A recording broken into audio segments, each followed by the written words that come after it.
Dobar večer, gospođe i gospari. Zahvaljujem na vašem dolasku u ovolikom broju povodom predstavljanja kataloga Tonyjema Cragga Skulptura.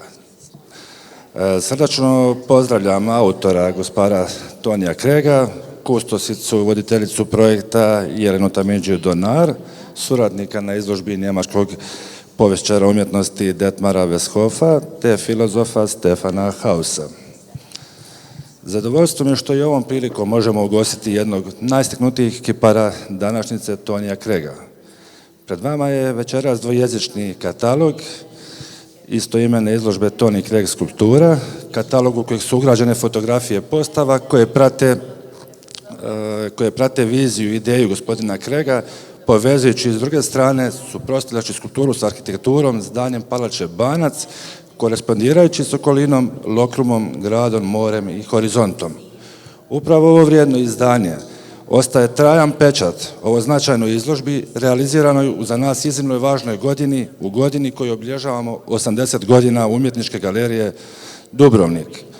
Poštovane gospođe, poštovani gospari, gospodin Cragg duboko cijeni i poštuje naš grad, državu i našu Umjetničku galeriju Dubrovnik. Dobro je upoznat s hrvatskom baštinom, stvaralaštvom i uvelike cijeni lik i djelo Ivana Meštrovića. Osobno je prilikom postava inzistirao da uz djelo Daleki zvuci Ivana Meštrovića postavi svoje djelo. Večerašnji program zamišljen je osim predstavljanja kataloga jednako tako voditi artist talk s gospodinom Craggom kao i suradnicima na ovom iznimnom i važnom projektu. Stoga slobodni ste sudjelovati u razgovoru, pitati sve vezano za projekt, kako autora, tako i sudionike u projektu. Umjetnička galerija Dubrovnik veliku pažnju pridaje svim domenama muzejske djelatnosti, od izložbene, izdavačke te edukativne djelatnosti. Katalog broji 176 stranica, u njemu se nalaze predgovor, zatim tekstovi kustosice i voditeljice projekta Jelene Tamindžije Donnart, filozofa Stefana Hausa, te intervju s umjetnikom koji je vodio suradnik na izložbi, povjesničar umjetnosti Detmar Westhoff. Dizajn potpisuje Studio Bonsenjo, a tiskan je u Tiskari Zelina u nakladi od 400 primjeraka. Realizaciju tiska kataloga omogućuje grad Dubrovnik. Ovakvi projekti jasno pozicioniraju Umjetničku galeriju Dubrovnik na umjetničkoj karti Europe, potvrđujući njezinu važnost i prepoznatljivost u međunarodnom kontekstu. Time naš grad i galerija postaju nezaobilazno mjesto susreta, suvremene umjetnosti i kulturnog dijaloga. Vjerujem kako ćete uživati u predstavljanju kataloga. Hvala vam na pažnji.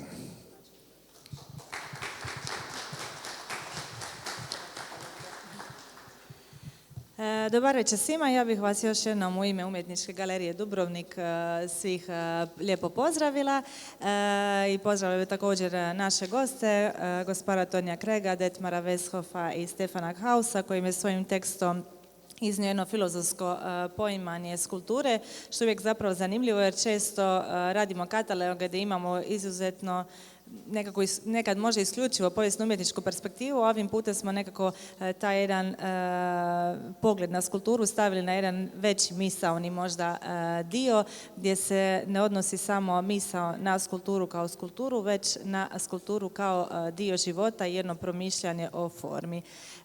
U ovome katalogu Tonyjema Cragga, koji broji 176 stranica, ja sam zapravo pisala o skulpturi Tonyjema Cragga kao jednoj formi, kao misao.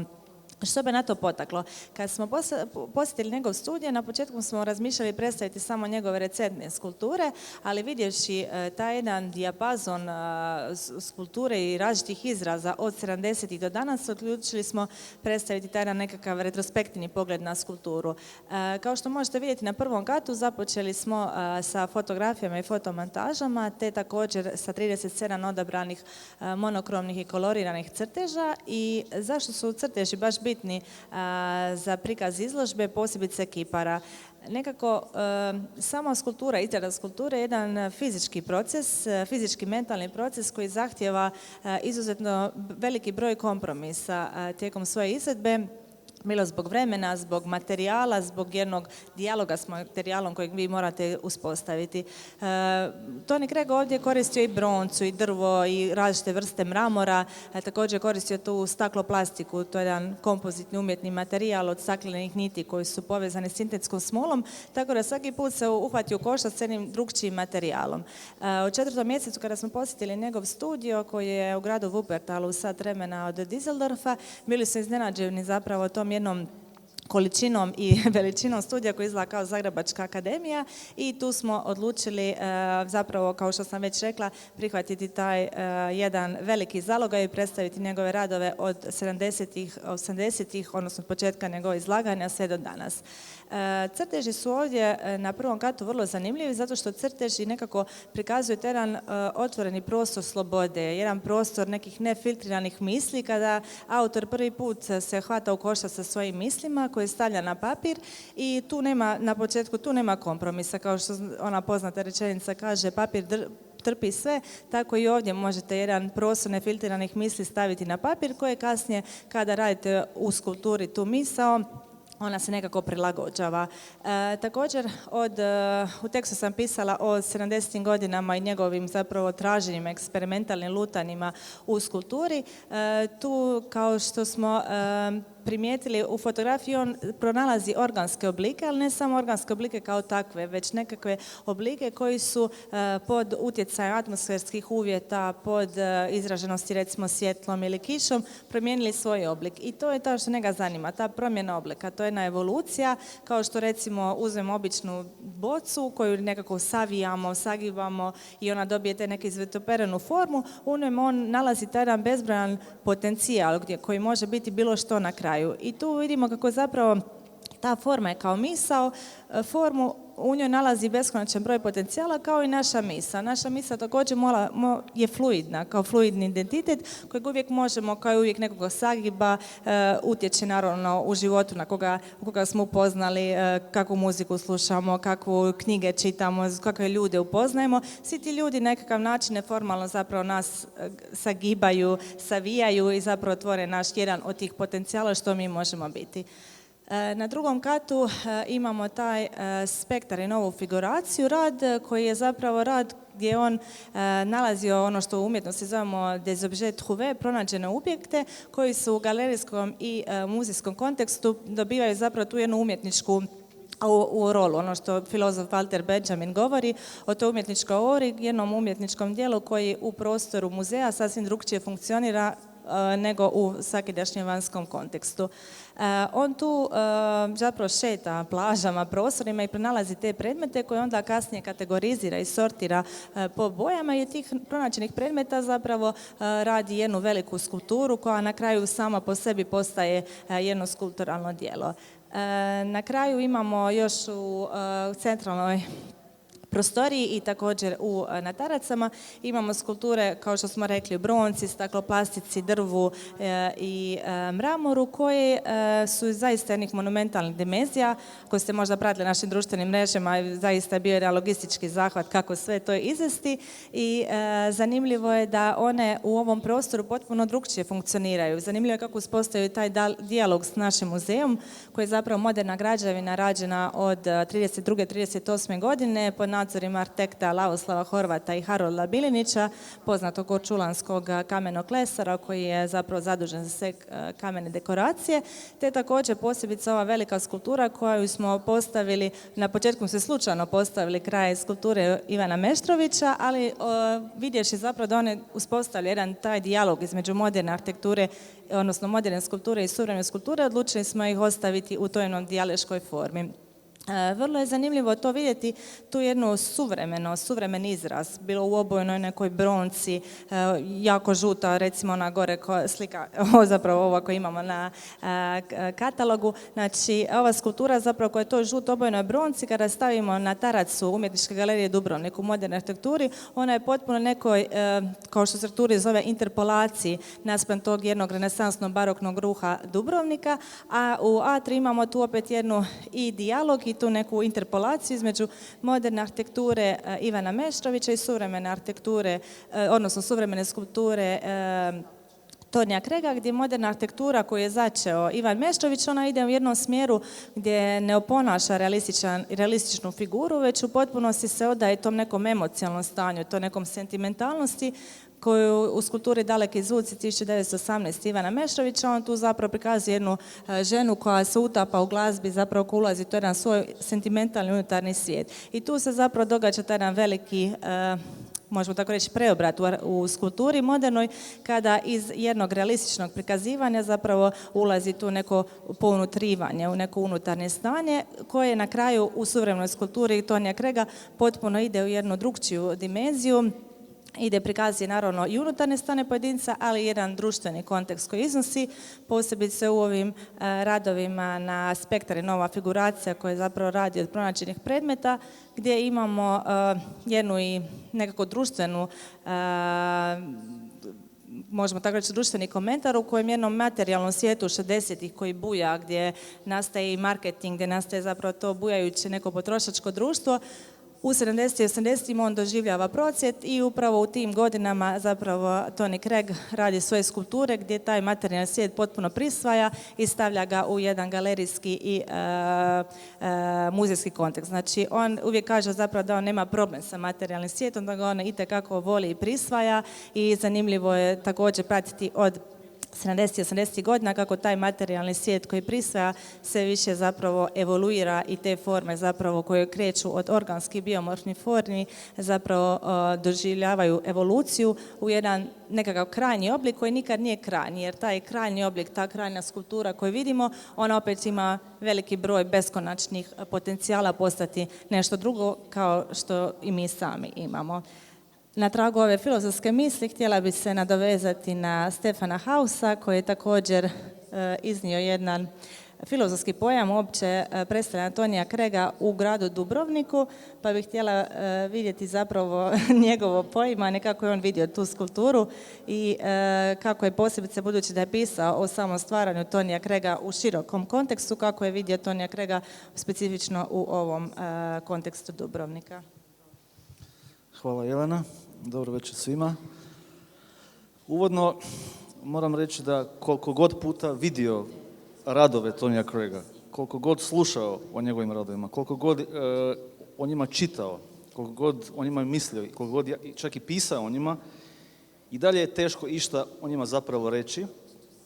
Zašto? Zato što je teško je biti njegov rad, teško je biti na način njegovih skulptura.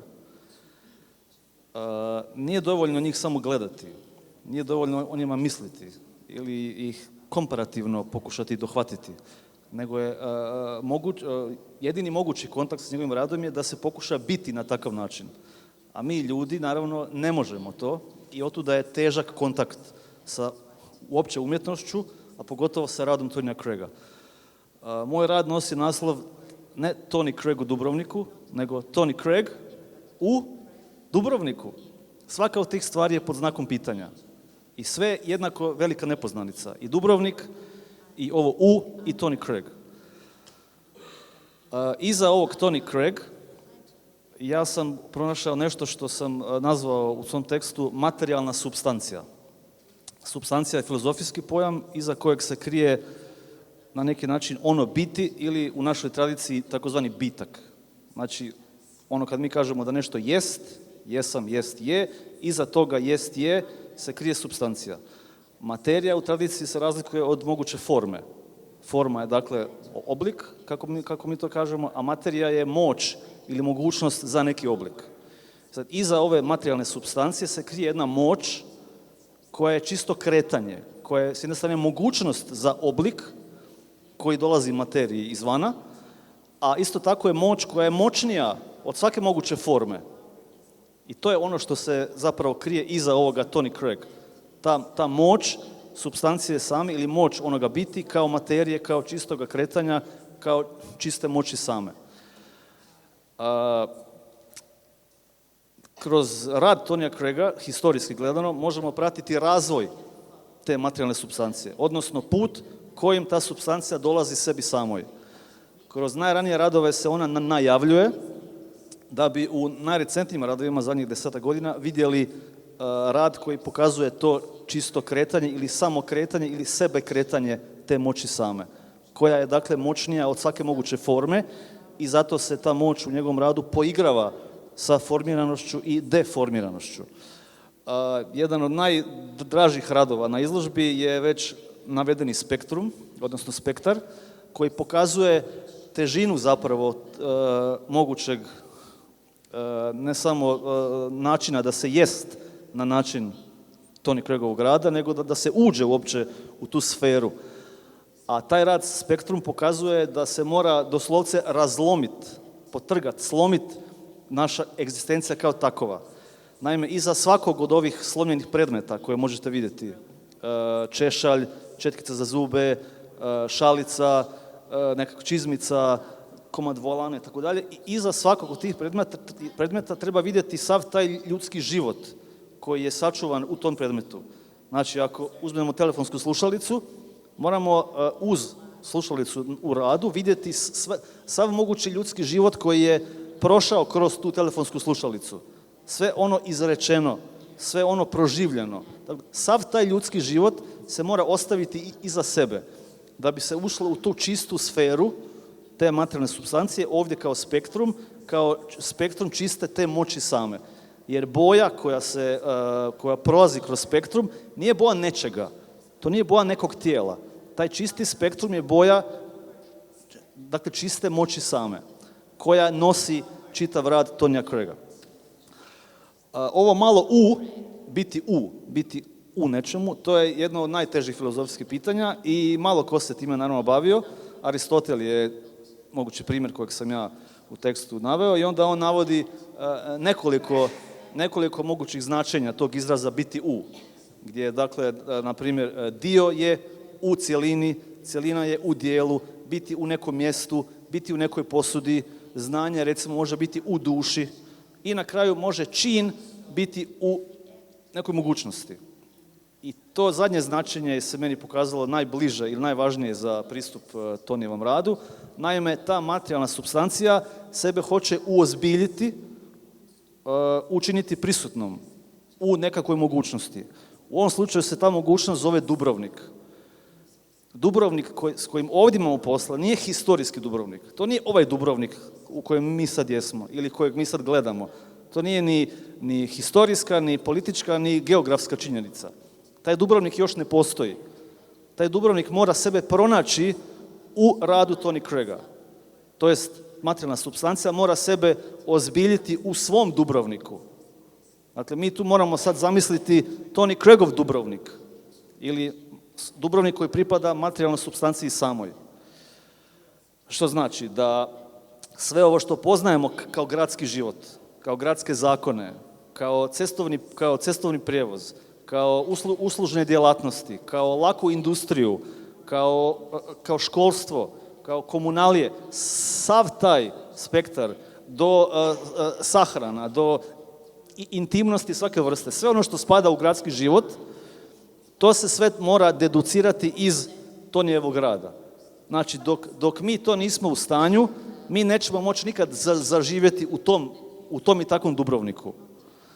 I s obzirom na natpis na zastavi Dubrovačke republike, koja kao svoju respublika, javna stvar, bi da ima tu moć kao materijalnu supstanciju, da bi mi pokušali odgovoriti toj zastavi, odnosno tom natpisu na zastavi, Libertas, moramo pokušati, dakle, oživjeti ili biti mjesto na koje bi Tonyjev rad ili materijalna supstancija pokušala, dakle, sebe ozbiljiti. I na taj način bi morali moći odgovoriti slobodi samoj.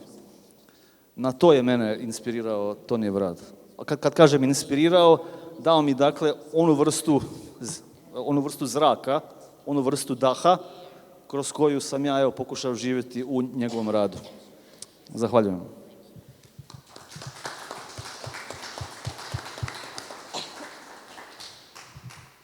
Htjela bih sad dati riječ gospodinu Toniju Craggu i zapravo vidjeti kako je sam proces, dugo smo se družili dok smo postavljali ovu izložbu.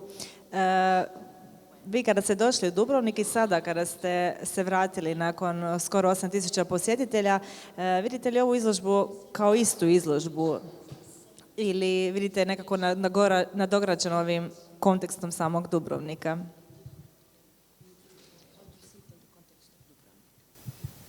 Well, okay. Obviously, situation here is quite a complicated one. It's not a white space, and we had to select the work in a particular manner to even be able to exhibit it. I think that this was the exhibition we planned, and it's precisely as it's been presented. So I don't think really. I don't see any substantial changes, excepting, of course, the blue lights and the orange lights on the sculptures. Strange idea, but no, I don't really see anything particularly different about the work. Yeah. U ovoj prostoriji, odnosno izložbi sadašnjoj, u ovom trenutku ne vidim ništa drugačije nego što je prije bilo, osim osvjetljenja, jer zapravo ovo nije samo čisti bijeli prostor, već prostor koji ima svoje eksponate sam po sebi. I mean, I think we've heard some very interesting things from an art historian, and we've heard some very interesting things from a philosopher. So I think I just say some very simple things about sculpture. Sculpture is not something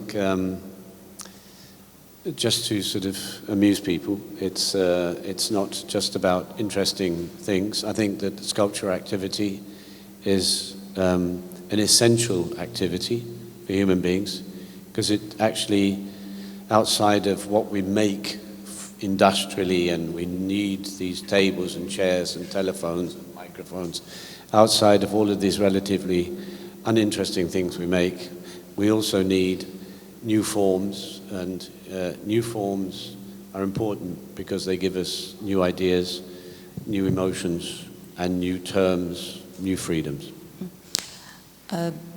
Naša kustosica i filozof su rekli zanimljive stvari, neke pa ću ja reći nešto jednostavnije stvari, a to je da skulptura nije samo zabavna stvar. Skulptura je nešto što je esencijalno i ključno, zato što trebamo se odmaknuti od onog industrijskog proizvoda kad proizvodimo telefone ili mikrofone ili stolice ili stolove. Skulptura stvara nove oblike i kojima stvara se novo značenje i novi misli. Material. My father, when I said I was interested in making sculpture, he was very angry with me, and he said, "What a waste of a good education." Moj otac je bio jako ljut na mene kad sam rekao da ću se baviti skulpturom, da ću biti kipar, zato što je rekao da je to gubitak obrazovanja. A static, obscure occupation where one can't survive very well. To je jedna statična, obskurno zanimanje u kojem ne može se baš preživjeti, živjeti s time. How right he was. No, but, bio je u pravu. And he imagined sculpture as in many people's minds, first of all, being about certain aspects. First of all, making out of things that already exist, making copies of things that already exist in another material. So making a horse out of bronze, or a person out of stone, and I've never been, as a sculptor, it's never interested me. It's never been my interest to actually copy something that already exists and just put it into a new material. Skulptura je ono što već je postojeće, pa to pretvorimo u drugom obliku, zapravo s drugim materijalom. Na primjer, imamo osobu pa je pretvorimo u skulpturu, međutim, to samo puko kopiranje stvari nije bilo nikad ono što je mene doista zanimalo. And this possibility that I perceived in my life when I started in 1969 to make sculpture is something that was made possible for me due to developments, cultural developments and developments of other sculptors during the last 120 years. Ono što je mene potaklo 1969. godine kad sam krenuo raditi su čitav niz događaja u društvu koji se događa, u kulturnom aspektu društva i ono što se događalo u proteklih 120 godina. So my father's idea of sculpture being something that doesn't really develop is very inaccurate, because in fact sculpture is an enormous dynamic, very vital discipline, creative activity. Ono kako moj otac zamišlja skulpturu, a da to nije ništa dinamično, je zapravo pogrešno potpuno, zato što je skulptura nešto što je dinamično i što se konstantno razvija i evoluira. It was only in the late 19th century that individual artists such as Mayol stopped copying the figure exactly to actually represent it as a geometric construction or a geometric composition. Tek krajem 19. stoljeća umjetnici su prestali kopirati umjetnička djela, odnosno prestali su ih stvarati kao puke kopije onoga što je već postojalo. And that Rodin, because of his enthusiasm for the new ideas then of Freud,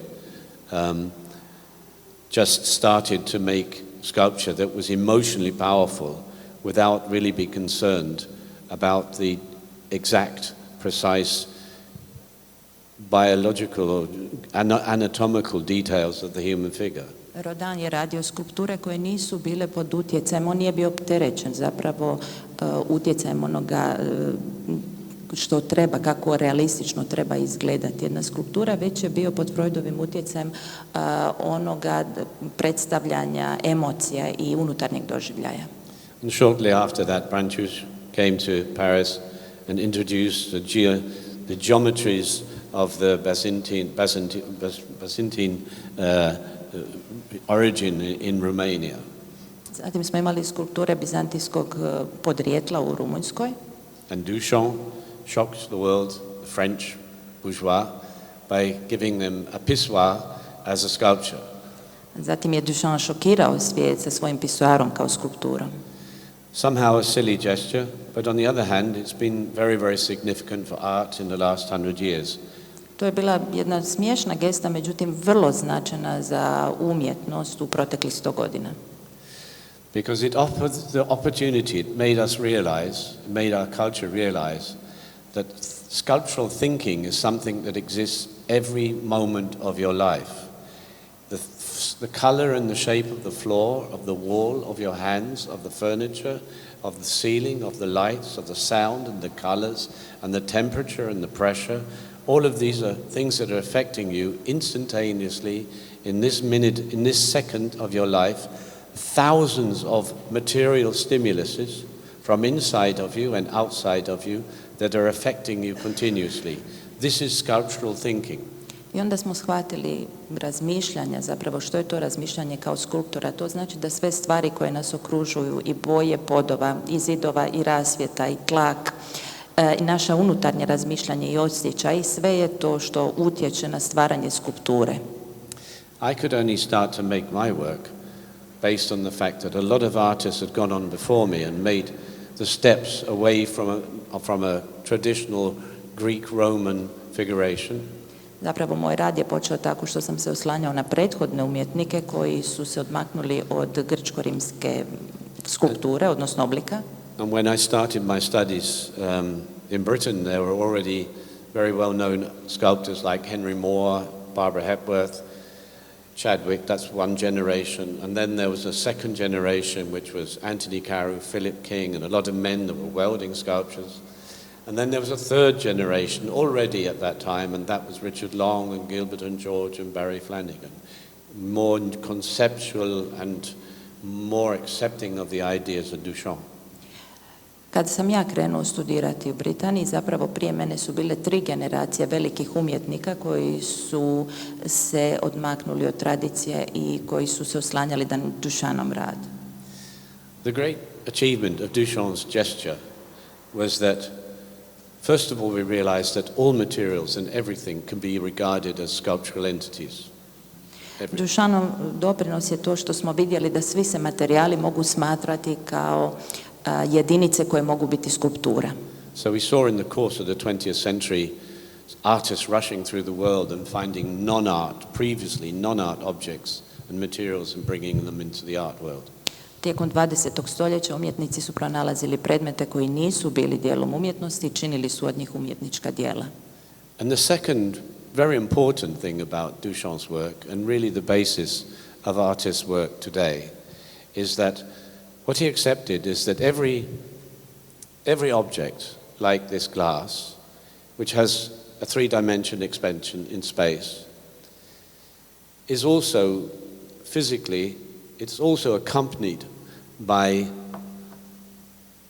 our thoughts about that glass, the terms we have about it, its transparency, its hollowness, its function, its history, its technology, its mythology, all of the things that are connected to anything. And it's connected to every single thing about us, books and tables and microphones and hands.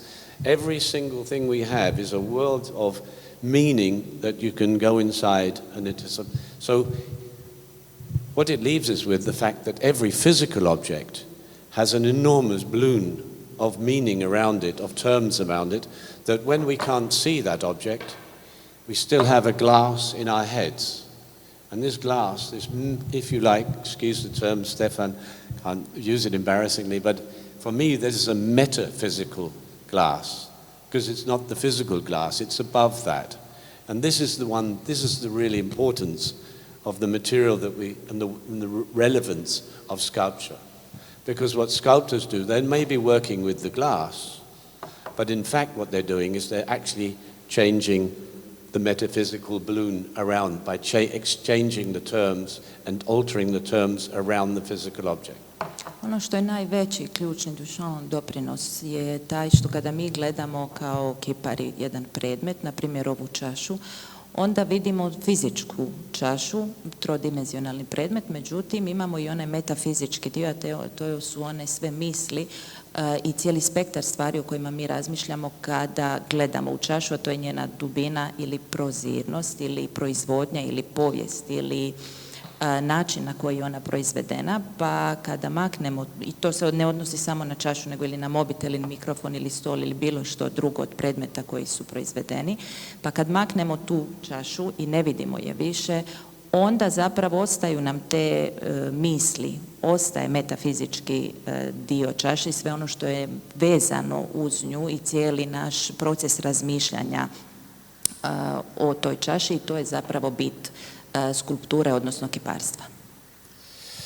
And the dynamic of sculpture historically is incredible. From this development I can very roughly describe this evening, but also is carried by many, many artists working to develop these new visions that we have of the world. Dinamika skulpture je bila vrlo živa tijekom povijesti, pa zato imamo i umjetnike koji kroz svoju skulpturu predstavljaju svoje viđenje svijeta. Some with completely different themes, some that we don't know of, but men and women that continually look for new forms and new meanings and new perspectives. U skulpturi ljudi traže nova značenja i nove oblike i nove perspektive. So sculpture is an incredibly dynamic discipline, and for me it's also a discipline that is not, I hate it when people say to me, I love your statues. Skulptura je za mene dinamična disciplina, vrlo, pa zato mrzim, ne podnosim kad mi ljudi kažu da volim vaše statue. Because this word statue already has this sta in it, this standing, stabil, some established, everything, these words which is that fixed. And sculpture is not fixed. Sculpture is an absolutely flow. It's an incredible flow of energy. A zašto mi se ne sviđa ta statua? Zato što ima sta osnovu u sebi, a to znači nešto statično, uspostavljeno, na engleskom established. A zapravo skulptura nije statična, već ona ima jedan flow, jedan tijek i ona je dinamična i on stalno, imamo tu pokretnu energiju u skulpturi. I mean, Stefan looks like he's pretty static at the moment, but the fact of it is there are 15 trillion metabolic changes going on in his mind, in his body. Stefan djeluje statično sad ovdje, međutim imamo 15 trilijuna zapravo misli, događanja koje se odvijaju u njegovome tijelu i umu. Every grain of sand in the, or calcite in the wall is straining to keep the building upright.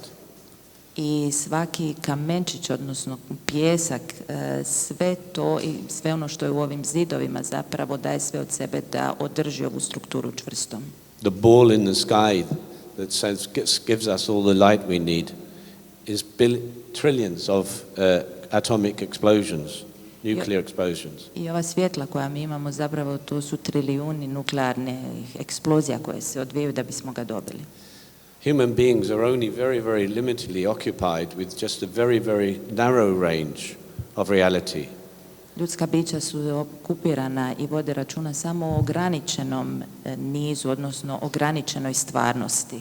There's a huge spectrum of reality outside of our range of perception. Međutim, postoji širok spektar realnosti koja ide van našeg dosega percepcije. If we had any idea of what reality is, we'd probably be apoplectic. A kada bismo imali kakvu ideju zapravo o tome, kad bismo to sve percipirali, onda bismo bili apoplektični. But thank God. Ali, Bogu hvala. As I say as an atheist, we don't have to worry about those things. Kao što sam već rekao, mi ne moramo zapravo razmišljati o tim stvarima. Because the material only exists for us as long as we exist. Jer materijali postoje za nas dok god mi postojimo. And the most important material, I'm very often asked what's my favorite material. A često me pitaju koji je moj omiljeni materijal i za mene najvažniji. And it's not stone. And Nije kamen. And it's not bronze or wood. Nije ni bronca, nije ni drvo. Although they're nice, from minerals to organic materials, there are other materials, just organic, there's living material. There's also thinking material. And it is the human neuron, our brain, which is what gives everything meaning and light. A zapravo ljudski neuron, odnosno naš naš mozak je to što daje smisao svemu. In the minute you stop existing, the whole of this reality just disappears. Jer u trenutku kad mi prestanemo postojati, nestane cijela ova realnost oko nas. It is our perceptions that give the colors we see. Naše percepcije stvaraju boje koje mi vidimo. And the forms we understand. I oblike koje mi razumijemo. And so really the most basic material, the most important material is what we have in this incredibly complex and wonderful piece of apparatus at the top of our bodies. Međutim, ono što je najvažniji materijal i najkompleksniji je ono što mi imamo na vrhu našeg tijela. And that is really the job on hand. When I'm working, my method of working is when I'm moving a pencil on the page, I'm having different thoughts and different feelings. And these thoughts and feelings are a consequence of what's happening on the page. And I'm experiencing through making something ideas I would never normally have. I dok ja crtam, dok radim crteže na papiru, meni se stvaraju misli i osjećaj i upravo su te misli i osjećaj rezultat onoga što sam nacrtao i da nisam napravio taj crtež, ne bih ni imao takve misli i osjećaje. And not everybody makes sculpture. There may be some sculptors here today. Možda ima kipara ovdje među nama, ali ne bave se s skulpturom. But most of you write, and I think any creative activity has the same basis to it, is that sometimes you have something you want to write and you start to write down the sentence. Kad nešto krenete pisati, na primjer ako ste pisac, onda krenete s rečenicom. While you're writing the sentence, you realize that's not the best word to express your idea. I dok pišete tu rečenicu, shvatite da to nije najbolja riječ za izraziti svoju misao. So you find another word and you put in a different clause. I onda nađete drugu riječ i napravite drugačiju rečenicu. And then there's a nice ending. You found a new ending to the sentence. I pronašli ste novi kraj svojoj rečenici. And I'm sure all of you have experienced this. Sometimes you just write sentences which are much more meaningful and powerful than your original thought. Mislim da ste svi to iskusili, jer na posljedku onda napišete jednu rečenicu koja ima puno više smisla i koja je puno moćnija nego ona rečenica koju ste imali na samom početku. And that is poiesis. That is creation. That is making something out of something that didn't exist before. I to je upravo kreiranje, odnosno stvaranje nečega što postoji sada, a što nije postojalo prije. And that's really what happens when you're making sculpture. If you're not just trying to make a horse out of clay. I to je nešto što se događa dok stvarate, dok pravite skulpture, ako ne pokušavate naravno samo napraviti konja od gline. And it's the same for when a composer is composing music. La, da, da. He just puts all of the music together, vibrating the material of the air, and that moves the timbre in our ears, so it's all just a material thing. That's the wonderful thing. Isto se događa i skladateljima, jer oni dok stvaraju glazbu, onda se događaju vibracije u zraku koje dolaze do našeg uha. And he just builds up notes and composes notes, strings of notes that give us new emotions and new ideas. I onda se stvaraju nizovi nota koji kod nas izazivaju nove misli i nove ideje. But this is how it is in real life all the time. And we live in a world where industrial production has overtaken all the things that are industrially produced. Mi živimo u svijetu u kojem industrijska proizvodnja sve preuzela, dakle sve je proizvedeno na industrijski način. If you just look at the table here, look at all these cylinders on the table, look at the flat surface, the 90 degrees of everything, it's all the most simple and basic geometries. Ako pogledate ovaj stol, vidjet ćete ravne površine, vidjet ćete kutove, uglove i to znači da je vrlo jednostavna geometrija i jednostavne su stvari. And as a species, we're in the process of making the world, reducing the formal complexity of the planet. I kao vrsta zapravo mi smo u periodu kada smanjujemo kompleksnost planeta. The forests we know we have in Europe are maybe very nice, but they're not natural forests. They've been mainly planted and they've been because we use them for something, the woods. Šume koje mi imamo u Europi su jako lijepe, međutim to nisu prirodne šume, već je to nešto što je umjetno posađeno. The species of animals and the choice of the plants we've decided ourselves.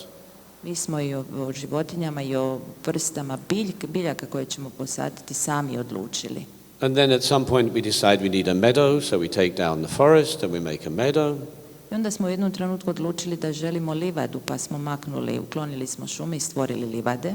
Which we'll plant with a monoculture. I onda ćemo opet mi njih posaditi s određenim biljkama. And at another point somebody decides, well, a bit of the meadow we need a car park, so we make out of the meadow we make a car park. I onda u jednom trenutku odlučimo da ne želimo uopće livadu, već želimo parking i onda napravimo parking. So this is a constant dumbing down of material. Dakle, konstantno dolazimo do srozavanja materijala. Boring, simple geometrical forms dictate our existence, our lives, repetitiveness, and even if you live in a beautifully historical city, if you go around the world, the windows are the same, the doors are the same, the pavement's the same, the tarmac of the road is the same, all of the elements around us are the same. I živimo u svijetu u kojem nas geometrijski oblici kontroliraju, sve oko nas je svedeno na jednostavne geometrijske oblike. I bez obzira što živimo u predivnom povijesnom gradu Dubrovniku, svejedno prozori su svukud isti kao i bilo gdje u svijetu, vrata su svukud ista. Sculpture is one of the only things, activities, human activities with materials where you actually make new forms. I skulptura je zapravo jedina stvar, jedina ljudska aktivnost u kojem se stvaraju novi oblici. I think it takes a very long time with the translation. I think we'll leave it at that. There's a lot more we can say about sculpture. S prevodom traje dugo, pa ću se zaustaviti. Thank you. Hvala.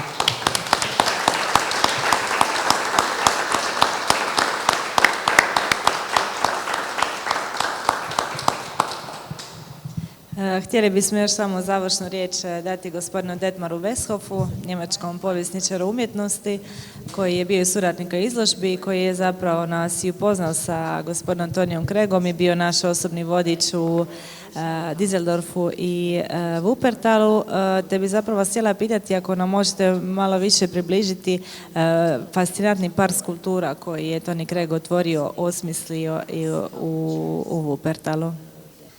Thank you so much. You can see that Tony Cragg is not only a brilliant artist, he's also a brilliant teacher. Možete vidjeti da And Tony Cragg nije samo briljantni umjetnik, već i izvrsni nastavnik, učitelj. I still remember during his time when he was a president of the Düsseldorf Academy. I think the Düsseldorf Academy had his best times ever when under his directorship. Još se sjećam kada je bio dekan Düsseldorfske akademije, da su to bila najbolja vremena te akademije. And he is also not a brilliant artist, but also a very good manager. I on je izvrstan i menadžer, a ne samo umjetnik. If there is any challenge like the Malkasten, which is a association of artist club in Düsseldorf, they were really down and they had no members anymore, and the members were too old. The board of directors called Tony, and after 2 years, this club was really in a good shape. And after 2 years, he resigned and gave the club in good younger hands. And this was really amazing thing. Koliko je on izvrstan menadžer govori i udruga umjetnika u Düsseldorfu koji nisu bili dobro pozicionirani, nisu bili popularni, nisu imali veliki broj članova, ali onda je Tony došao i postavio je tu udrugu na noge i nakon 2 godine on je prepustio vodstvo mlađim članovima, prikupio veliki broj članova i nakon toga je odstupio. But how we came to this exhibition? So, as you know, I live in Düsseldorf. This is quite close to Wuppertal, where Tony Cragg lives. And of course, I had a long relationship with his gallery, the Fischer Gallery, which is your oldest gallery right now. More or less. Yeah. Meanwhile, I think you have not only one gallery, you have maybe 10 galleries worldwide in London, in France, and everywhere in the world. Ja živim u Düsseldorfu koji je blizu grada u kojem živi Tony, gdje ima svoju najstariju galeriju, a Tony ima galerije posvuda u svijetu. And when I was worked for the State Museum in Düsseldorf, we had of course Tony Cragg's work in our collection. I kad sam radio u državnom muzeju u Düsseldorfu, admiring his work. Tonijeva kolekcija je bila izložena kod nas i uvijek smo se divili njegovom radu. So I was looking for an opportunity to find a way to arrange an exhibition with him. And of course, I came to Dubrovnik 2 years ago and was invited by this Turkish artist, Ekrem Yalçındak. And this was the first time when I saw this beautiful place. But of course, it was not very easy to recommend an artist who was already exhibited in the Louvre in Paris or in Reina Sofia or other prestigious places, to convince him from Dubrovnik. But what makes this museum unique? Ja sam jako puno se trudio zapravo razmišljao sam kako ću napraviti izložbu Tonija Cragga i ja sam prije 2 godine bio ovdje kada je turski umjetnik imao izložbu, međutim teško je bilo pojmiti, shvatiti da možete dovesti umjetnika kao Tony Cragg koji je izlagao u Louvru i drugim svjetskim poznatim muzejima, da ga dovedete ovdje na ovo mjesto u Dubrovniku. As is the poetry of this place. I think there are not so many museums. They are so located on such a beautiful place. So if you go to the terrace and have a view on the old town and look to the clouds, then you will see also Tony Cragg's sculptures in the clouds. Ono što ga je dovelo ovdje je poezija ovog mjesta, ovog muzeja, jer ako izađete na terasu i vidite oblake, zapravo ćete vidjeti skulpture, u oblacima skulpture Tonija Cragga, bar je to moj dojam. So I presented Tony some images of this place, and after this it was very easy to convince him. I ja sam pokazao Toniju slike ovog mjesta i onda ga je bilo lako uvjeriti da dođe. Okay. I just say.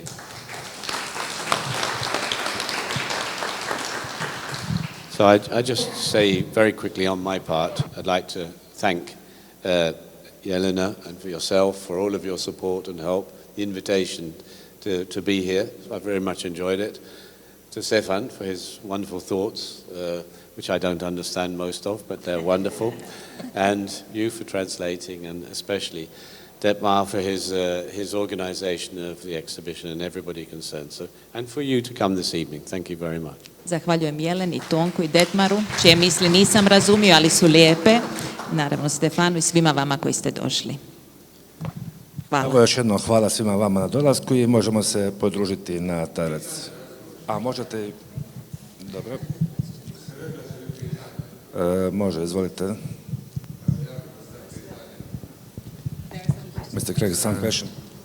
No, sorry. I remember when we met in Split, I told you, have you ever seen Ivan Meštrović? And you say no. And I heard that the day after you went to Meštrović Gallery. So that was actually first introduction with the... You want something to say? I can't actually hear you. I'm sorry. I hope that somebody here can hear. Aha. Just do it without the microphone. I can. Dobro, ne znam. Jel nam možete malo reći o tome kako ste prvi put vidjeli Ivana Meštrovića i kako vas je on dojmio kao kipar? Oh, yeah, absolutely. Yeah, I mean, I didn't know Meštrović's work till I did I was invited to an exhibition in a very nice gallery in Split some years ago, and then one can't avoid seeing Meštrović's work, and I was really struck by the beauty of it, and it was an interesting experience because he was obviously extremely important and successful here, and even when he moved away to America, he was accepted as a very good artist. But in art history, he's not really regarded as a mainstream artist, but he is a really a really excellent master of form. Saznao sam za Meštrovića tek prije nekoliko godina na izložbi u Splitu i ono što sam shvatio je da je on jako poznat ovdje na ovim prostorima, pa čak i u Americi kada se preselio. Međutim, ono što je za njega karakteristično je da nije bio prepoznat kao mainstream umjetnik, ali je izvrstan u stvaranju formi. And almost every work I see, I mean, whether it's the one sculpture in the courtyard here, but I went to his museum and was absolutely amazed by that, but also when I photographed everything there, absolutely astounded me was his chapel, just with the wooden bas reliefs in wood. Unbelievably beautiful, incredible, yeah. Kapela s drvenim dijelovima, ono što me posebno fasciniralo kod njegovog rada.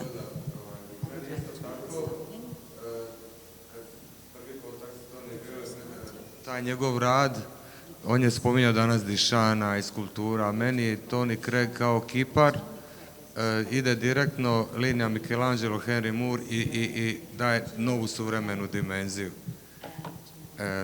I sad, da, to sam mu rekao i onda i to i dalje mislim i zato mi je jako drago da prepoznajem Meštrovića u toj formalnoj razini, ne nikakve metafizike, nego skulpturskog duktusa i izraza unutar skulpture.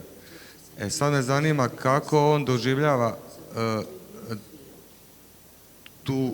to je možda najteže pitanje za umjetnika, taj kreativni trenutak stvaranja forme. If I understand the question, yeah, I mean, you're very generous to me, but the fact of the matter is I don't know how I make what I make, and I don't either know, you know, And I see a lot of artists. I mean, I have, at the moment we're talking now, there are not just a couple of artists, there are hundreds of artists and thousands of artists working now. And it's one of the biggest changes in the world since I've been interested from the 60s in art. In London, in 1970, there were only 7 galleries, very small galleries, as wide as this, something like 30 square meters, showing contemporary art. That was it. There were no museums. There was really very, very little space. There was probably no museum or gallery in Yugoslavia showing contemporary art at that time. And now there are, I can't tell you how many galleries there are in London alone, hundreds and thousands. And in countries you've never heard of, towns you've never heard of, in China and Indonesia and everywhere, there are now people. And it's one of the most incredible developments of human society for us, because art is not a luxury, it's essential. Art is, if you're concerned, because we see a lot of material development around us, which one can be, and a lot of technology, but human beings haven't really developed very much. If you see the disaster of our time, the disasters we're going through now, and you realize how the people thousands of years ago, if you read Plato, Aristotle, these are there's humor here, there's humanity there. They're exactly the same human beings as we are. Different knowledge stand, but they're exactly the same. We're not really evolving. Art and culture is one of the only possibilities of it. It's the most human of all activities. It's one of the only possibilities that I'm optimistic about that can actually change people's lives. You know, I say we have this fantastic thing, our brain, the most complicated structure in the universe that gives us all of this reality, an impression of a reality that we may or may not understand. Maybe we never understand the whole thing, but the bit we get.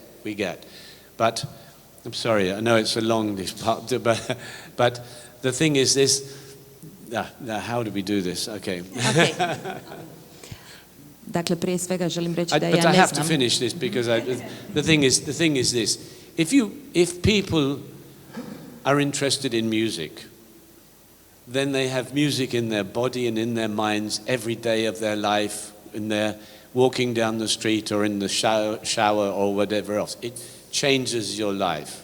You can work and have music in your mind. And if you learn to look at the world and think about the world through the experience of seeing things, just not see it, but just see it and think about it, then you suddenly feel you have an enormous new dimension to your life. And this is really an enormous improvement in people's lives. Ako imamo osobe koji su glazbenici, koji vole glazbu, onda je glazba svaki dan s njima i u njima. To se isto i odnosi na skulpturu, znači da kada gledamo stvari, mi ih doista gledamo i iznutra.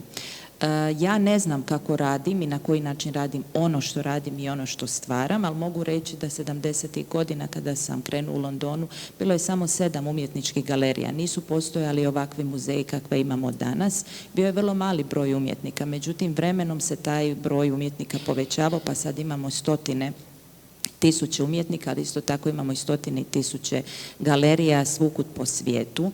Imamo ih i u gradovima, na primjer u Kini gdje nikad nismo bili, za koje nikada nismo čuli. Ali ono što je zapravo umjetnost je, ona je sama po sebi esencija, ona je suština i ona je ključna, ona nije tu samo za umjetnost kao takvu, već je bitak i naše postojanje. I ljudi se nisu razvijali, oni nisu evoluirali od samih početaka, već mi smo onakvi kakvi jesmo i u doba Platona, ali ono što je važno je da kroz našu umjetnost mi se razvijamo. Wow, Very impressive. Thank you very much. Maybe I just say, because we don't want to stay here all night, so I just say one thing, in a way. When my father was an engineer, worked on aircraft, and as a consequence, we kept moving from one place to the other. And because of that, I went to 7 schools. Moj otac je bio inženjer elektrotehnike i on se stalno selio u avijaciji. Da, kažemo. Sada ću to reći. I bio je inženjer elektrotehnike u avijaciji, zbog toga smo se mi stalno selili i ja sam pohađao 7 škola. So we used to arrive in certain situations where there was one situation where the house was just being built really, and so we had no garden, and so we had to start to make a garden. And amongst other things, my father told my brother and I, he was 7 and I was 9, to collect stones from some gravel and to make a path. I mi smo imali jednu situaciju u kojoj smo se tek uselili u jednu kuću s tojim svim selidbama, međutim kuća je bila tek izgrađena i morali smo napraviti kuću i morali smo napraviti vrt. Ono što je moj otac rekao meni i bratu, ja sam imao 7, on 9 godina, da skupljamo kamenčiće i donosimo na stazu. And while we were collecting stones in little buckets and pushing it out of the thing, my brother, he emptied his bucket onto the path, and this fantastic object fell out of the bucket. Dok smo mi skupljali kamenčiće, donosili ih u kanti, moj brat je u vrtu zapravo samo bacio te kamenčiće iz kante i ono što se dogodilo je da se stvorio jedan fantastični oblik. It was incredibly beautiful and obviously very valuable. Bio je predivan i naravno vrlo vrijedan oblik. So we knew somebody had maybe dropped it, lost it. I onda mi smo pretpostavili da taj jedan mali kamenčić, taj jedan posebni oblik koji smo vidjeli, pretpostavili smo da ga je netko izgubio. So my brother, I took it away from him as an older brother, I have the responsibility to do that. I naravno ja sam u to uzeo taj kamenčić jer sam stari brat pa sam imao obavezu uzeti kamenčić. And we hid it. We took it into our bedroom. Yeah. Mi smo ga odnijeli sa sobom u sobu. But my father came in the evening to say good night, and I asked, and we thought, we have to tell him we found this thing. I navečer je otac došao poželiti nam laku noć. Mi smo odlučili da mu moramo reći da imamo taj jedan oblik. So we showed him this thing, and he said, he said, it's an echinoid. I on je rekao, to je ehonoid. A fossil echinoid, and it was in flint. I to je bio zapravo fosil koji je bio u obliku kremena. Unbelievably beautiful, and perfect in all of its, very sculptural in fact. Nevjerojatno lijep oblik kremena u svojem skulpturnom obliku. So he said, yes, it's because here we live on an end moraine, because the ice age came down here and left this gravel here. A to je zato što mi živimo zapravo na rubu kamenog predjela koje je nastalo nakon ledenog doba. All of the loose stones and including this beautiful fossil been pushed by the ice age. I svi ti predivni kamenčići, uključujući ovaj fosil od kremena, su bili dogurani do našeg prostora, mjesta u kojem smo bili. Because millions of years ago this was an ocean here. Jer prije 1.000.000 godina to je zapravo bio ocean na tome mjestu. And suddenly, out of an object, portals started to open. And Ice Age, we were just little boys. And Ice Age, and here was an ocean millions of years ago, and it was an incredible experience. And you realized that an object can be the doorway to many different worlds. I onda nam se iz tog jednog običnog kamenčića, iz tog jednog kremena otvorio portal u vremenu u kojem smo mi ušli u ledeno doba, u kojem smo imali ocean iznad sebe. And it's something that Stefan says in his text where he talks about the individual fragments in the spectrum, that each one has their own world, their own history, their own story to tell, their own existence. Anyway, so it's just to say what sculpture is in a sense. I time se nadovezujem na ono što je Stefan već rekao, to da svaki komadić onoga koji sam ja uzimao u spektrumu kako bi načinio jednu skulpturu ima cijelu pozadinu, cijelu priču iza sebe. That's what sculpture is. I to je ono što je skulptura. Hvala.